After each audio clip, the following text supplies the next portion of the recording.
Hey YouTube, what is up?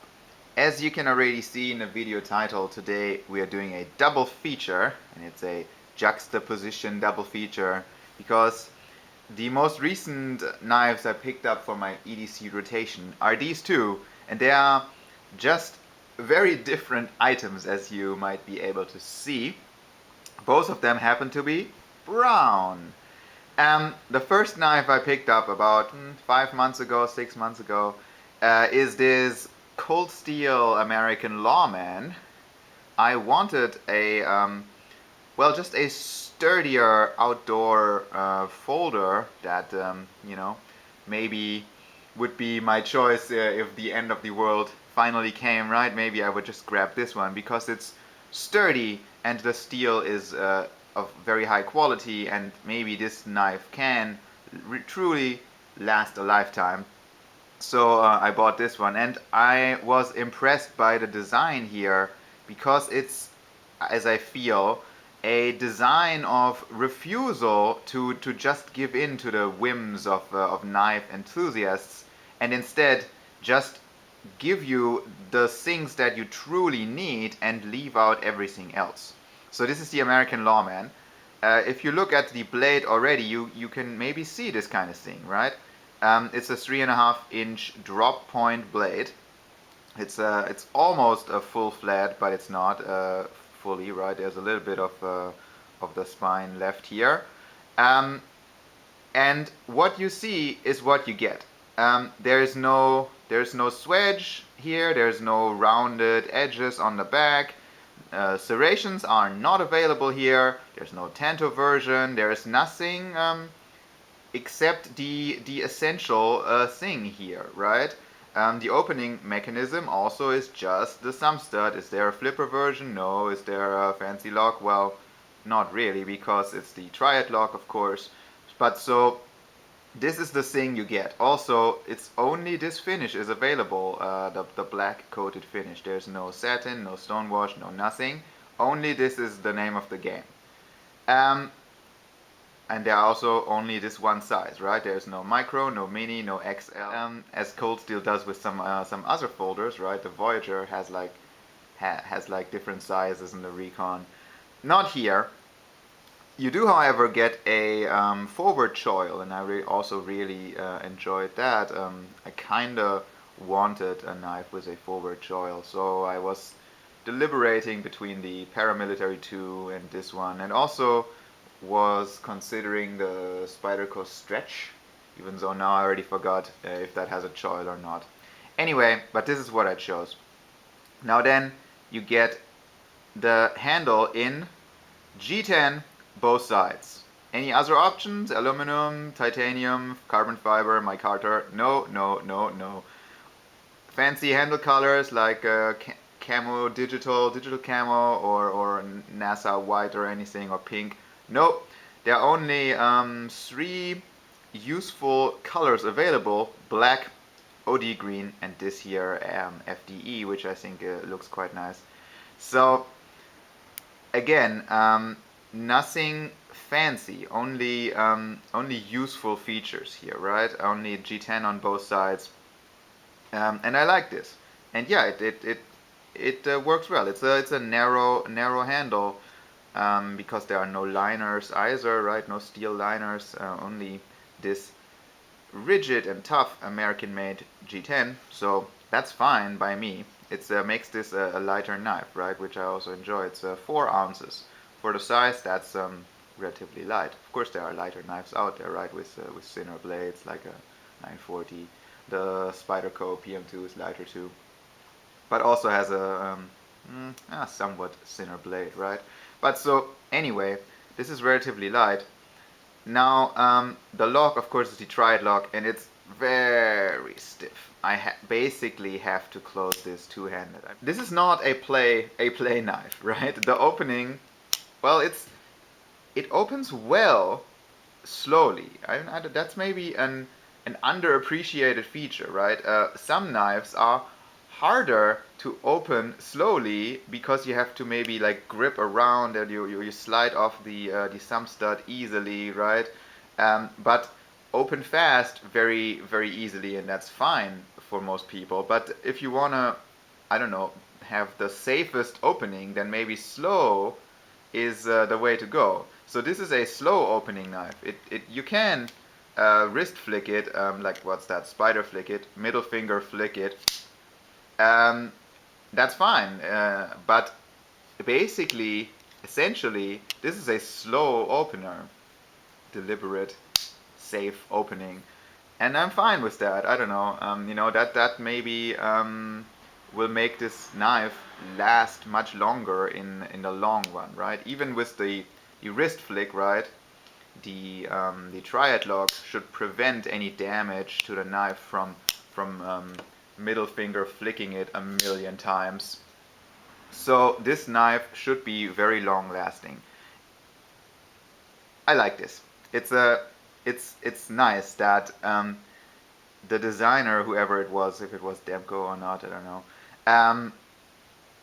is only giving you what you really need. And if it's not here, then it's maybe, in his opinion, not that important. I was reminded of the Kershaw Vapor that I like so much with that, in that everything on this knife pertains to a function, right? And if something isn't here, then maybe it's not that important, right?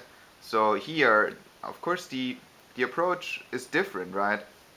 Here they started with a full steel body, right? Because they thought, maybe they thought, this is the best way to only get essential things in here, right? Make it tough, but without adding any extra materials, right? So steel it is, and right, you get this it's almost a clip point, but right, this drop point with lots of belly and a nice long cutting edge and all of that.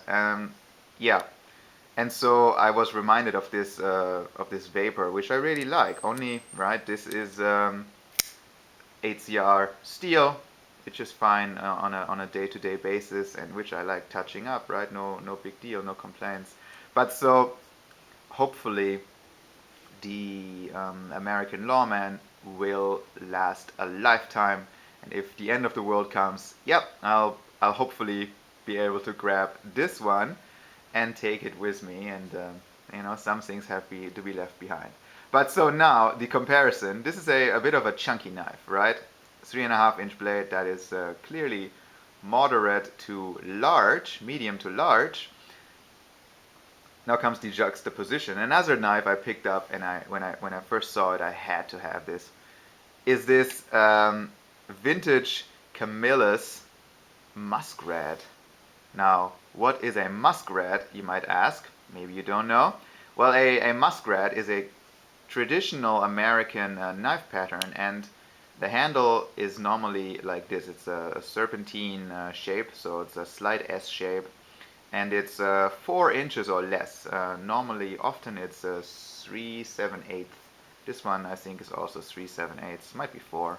And then you get these very thin and dainty and well, stabby, no, pointy Turkish clip blades. So it's a clip point, but it's also not really, because the clip is all this, right? I don't know, they call that a Turkish clip. And not only do you get one, not only the main blade, you get an identical one on the other side. And so the idea is that it's the ideal knife for skinning small games. That's the name Muskrat, right? So for like beavers and that kind of thing, you can use these blades for skinning. And if one gets dull, just flip it around, use the other one. But the Muskrat is also a collector's popular pattern, right? So people buy them maybe not so much because they love the pattern's usability, but because they are collectibles. And is it a useful shape? Well, I do it like this, right? I use it like this. I use the main blade for every utility task, and it's great. Clip blades are one of my favorites. It's fine. However, it's a thin blade, right? You have to be a little bit careful. You can snap off this tip if you're not careful and you're playing too rough, right? Then yeah, you can definitely break this, right? It's a thin blade. And then I keep the other one ready and handy and clean, just for food. And that also works well, and then you don't have to be particularly careful, right? Because food tends to be soft.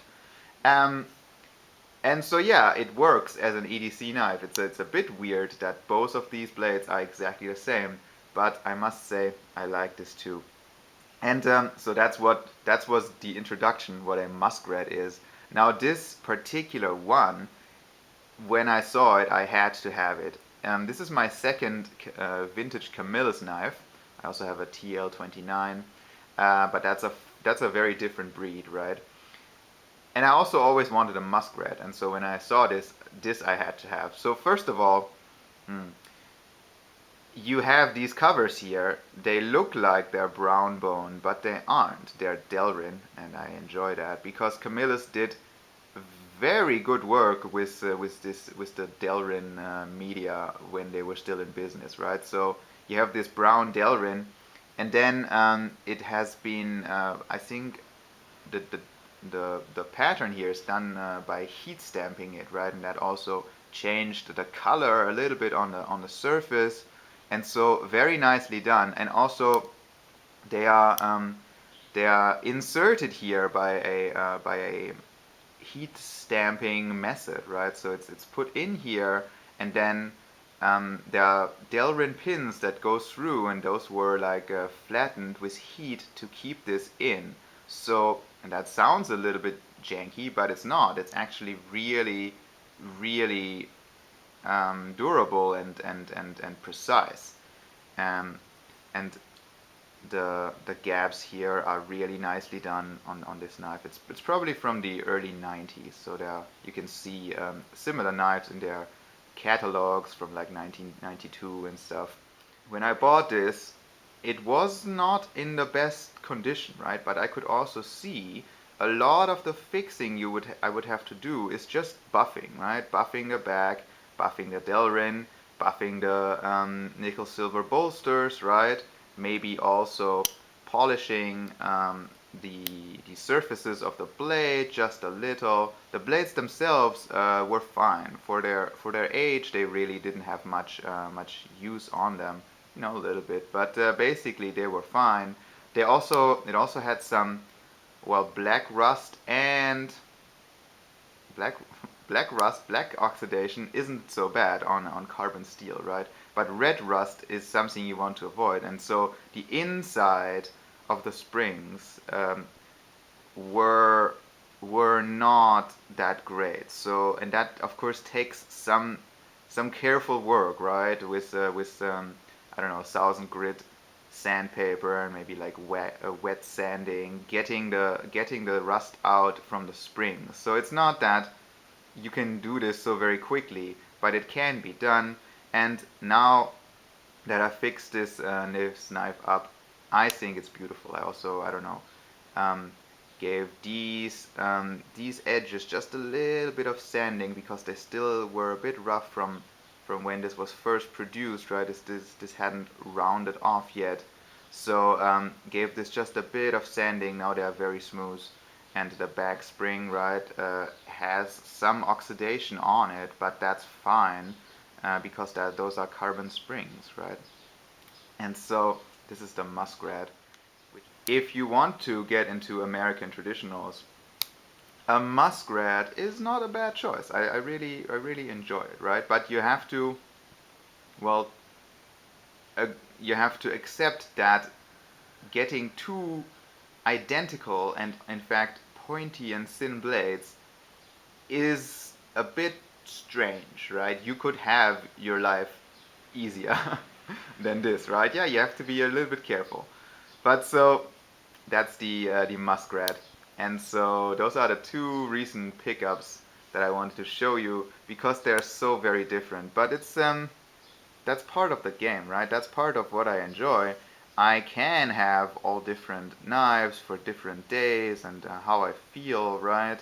And so, right, obviously this one is a knife that can go to the office, and this one is not really a knife that I would carry because it's not necessary and it's too chunky.